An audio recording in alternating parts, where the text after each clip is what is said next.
축구팬 여러분 안녕하십니까. 이적시장 점검 컨텐츠 이어가고 있습니다. 원래는 이제 일부 팀들 그리고 수원 인천만 다루려다가 다른 여러분들께서 K2에서도 몇몇 팀들 다뤄줬으면 좋겠다라고 말씀하신 부분이 있어서 제가 어느 정도는 아는 팀에 한해서 이제 이적시장을 좀 점검해 볼 생각이고요. 오늘은 지난해 승강 플레이오프까지 갔지만 결국 승격하지 못한 이랜드, 그리고 그 승강 플레이오프의 문턱에서 좌절했던 전남 드래곤즈의 이적 시장을 점검해 볼까 합니다. 지난해는 실패했지만 다시 한번 도약을 준비하고 있는 두 팀인데요. 과연 어떻게 이적 시장 점검하고 있을지 지금부터 알아보도록 하겠습니다. 자, 우선 전남 드래곤즈부터 보도록 하겠습니다. 앞에서 말씀드렸다시피 전남 드래곤즈는 이랜드와의 경기에서 무승부를 거두면서 승강 플레이오프 자체에는 못 올라가게 됐는데요. K리그2 PO에서는 그래도 높은 위치까지 진출을 했었습니다. 지난해 베스트 11 플러스 6명, 이거 다 출전 시간 기준이고요. 왼쪽에서 보실 수 있습니다. 여기서 주요 아웃을 좀 살펴보면 키퍼 자리에는 류원우 선수가 임대 복귀를 했고요. 수비진에는 김동욱이 울산으로 임대 복귀, 물론 부산으로 갔지만, 그리고 김종필 선수가 팀을 떠났고요. 미드필더진에는 조지훈과 최원철, 그리고 공격진에는 플라카, 김종민, 윤재석 선수가 팀을 떠났습니다. 반면에 주요 인도 좀 많은데요. 이준 키퍼 들어왔고요. 수비진에는 장효준, 민준영, 김경재, 구현준, 류광현, 미들진에는 알베르티와 윤민호, 공격진에는 호난, 레안드로, 정지용, 김도윤 선수가 영입됐습니다. 주요 아웃과 주요 인에 대해서 좀 이야기를 드리면, 혹시나 못 보셨을까봐 얘기를 드리면, 신인급이나 지난해 출전 시간이 적었던 선수들은 웬만하면 좀 제외를 했고요. 특히 주요 아웃 같은 경우에는 지난해 800분 정도 이상은 뛴 선수들만 골라놨다는 거, 이석현도 나갔고 몇몇 선수들 나갔지만 그런 거에 대해서는 다뤄놓진 않았다는 거 미리 말씀을 드리도록 하겠습니다. 자, 이 주요인들을 좀 반영을 해서 라인업을 짜보면 다음과 같이 나오는데요. 이준 키퍼, 백포에 김예성, 구현준, 고태원, 김용환, 중원에는 알베르티, 발디비아, 윤민호, 위쪽에는 레안드로, 박태용, 그리고 하남 선수를 예측할 수 있겠습니다. 지난해 가치는 290만 유로, 하나약 43억에 달했고요. 올해에는 377.5만 유로, 하나약 56억으로 꽤나 많이 상승한 것을 확인할 수가 있습니다. 아무래도 중원에서의 보강이 어느 정도 이뤄졌기 때문에 박태용 선수의 윙어 전환이 아마 이뤄지지 않을까 싶은데, 이거는 전남 팬들이 더 잘 알 것 같아서 제가 더 언급하지는 않겠고요. 아무래도 지난해 전남 드래곤즈 같은 경우에는 외국인 선수 라인이 살짝 아쉬웠다는 평이 있었습니다. 발디비아를 제외하면. 그런데 이제 그 자리에 레안드로, 호난 이런 선수들을 영입했고 알베르티도 영입하면서 외국인 선수 라인을 강화했다는 평을 받고 있는데요. 다만 중원과 윙에서의 구성이 좀 궁금해지는 상황입니다. 윤민호 선수도 데려왔고 여러 재능 있는 어린 미드필더들, 그리고 윙 쪽에도 몇몇 선수들이 있는데, 여기서 이제 김현석 감독이 어떻게 팀을 꾸려 나갈지가 좀 궁금해지는 측면이 있고, 특히 전 구현준의 영입이 꽤 클 수도 있다라는 생각을 좀 하게 되는데, 아무래도 구현준 선수는 레프트백, 센터백 모두 볼 수 있는 선수인 만큼 이 김현석 감독이 변형 백스리, 비대칭 백스리를 사용할 때 좀 핵심적으로 활용할 수 있는 선수가 되지 않을까 하는 생각이 있고요.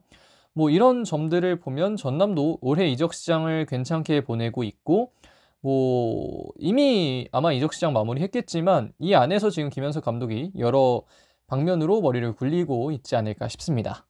자, 전남의 영입 중 가장 기대되는 선수는 알베르티 선수입니다. 97년생의 미드필더인 알베르티는 2024년에는 이 우루과이에서 뛰었었는데요. 34경기 동안 2골을 기록했습니다.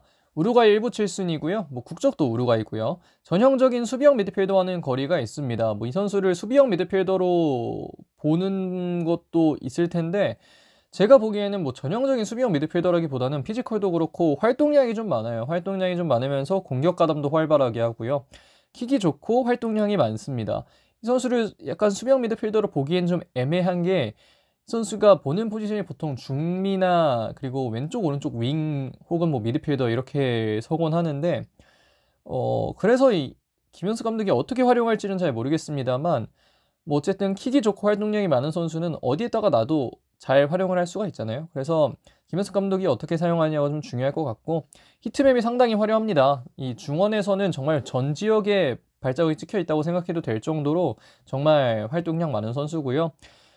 김현석 감독의 축구에서 중앙 미드필더가 꽤나 중요한 만큼 조합에 따라서 알베르티가 보여줄 수 있는 능력은 꽤나 강력하게 느껴질 수 있을 것으로 보이고요. 앞에서도 말씀드렸다시피 활동량 많다는 게 큰 장점일 것이기 때문에 알베르티 선수는 전남 드래곤즈 팬분들께서 좀 기대를 해도 되지 않을까 하는 생각이 듭니다.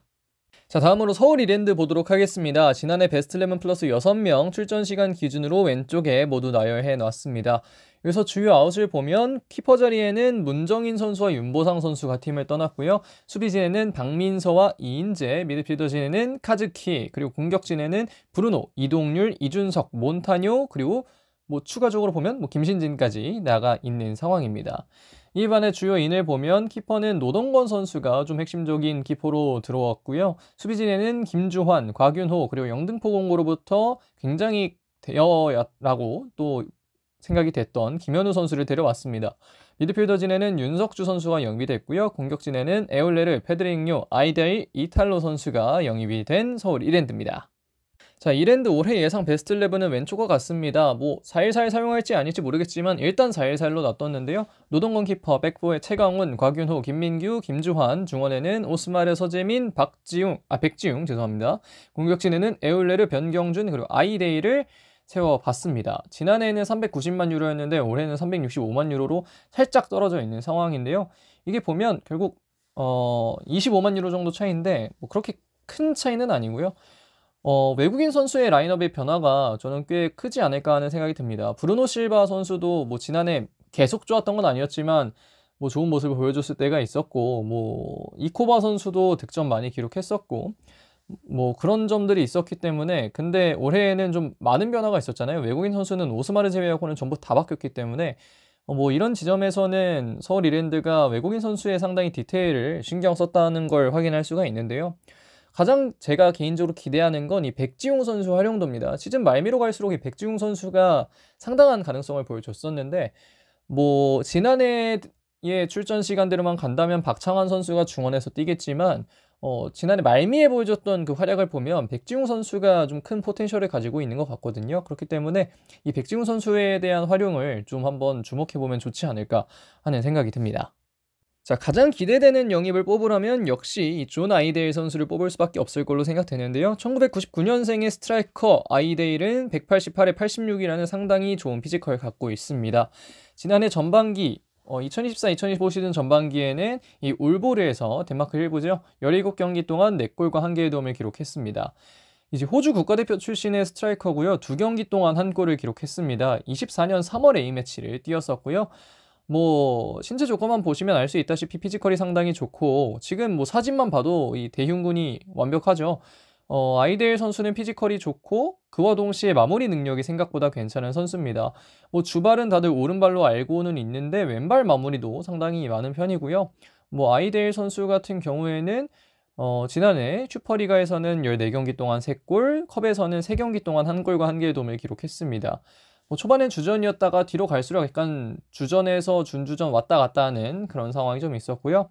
사실 근데 보기에는 덴마크 1부에서 계속해서 뛰었다는 점에서는 올해 이번 시즌 덴마크 리그에서 좋았고 비스바덴에서도 괜찮았던 걸 생각하면 1부 리그에서도 충분히 영입할 만한 선수였다는 생각이 드는데 그런 선수를 영입한 만큼 이 김도훈 감독 축구에 아이데일 선수가 방점을 잘 찍을 수 있는 선수가 되지 않을까 하는 생각이 듭니다.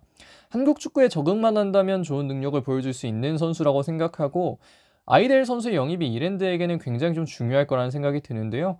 이 아이데일 선수의 활약을 좀 지켜보시면 서울 이랜드 팬분들께서도 올해 조금 더 흥미롭게 지켜보실 수 있지 않을까 생각이 됩니다. 자, 그래서 여기까지 전남 드래곤즈와 서울 이랜드의 이적 시장을 간단하게 둘러봤습니다. 다시 한번 도약을 준비하고 있는 팀들이고 특히 이 기업 구단이기 때문에 기업 구단들이 조금 더 올라와 주면 여러 팀들의 투자나 이런 것들이 좀 좋아지는 경향이 있을 수 있거든요. 특히 기업 구단이 성공한다면 여러 기업이 또 투자를 하려고 하고 그렇기 때문에 이 두 팀이 올라가는 것도 좀 중요하다고 볼 수 있겠는데 물론 어느 팀이 올라가는 것은 다 중요하지만 어쨌든 이렇게 이적 시장을 생각보다 또 잘 보내고 있는 만큼 이 두 팀의 올해 성적이 좀 기대가 되는데요. 특히 전지훈련에서 이 두 팀이 정말 잘한다는 이야기가 많이 들린다고 하잖아요. 그래서 그만큼 굉장히 새로운 시즌이 좀 기대가 되고 이 두 팀의 이적 시장이 어떻게 더 진행될지 혹은 여기서 마무리될지 모르겠지만 지켜볼 만한 여지가 충분한다고 또 볼 수 있겠습니다. 자, 그럼 이번 영상은 여기서 마무리하겠습니다. 고맙습니다.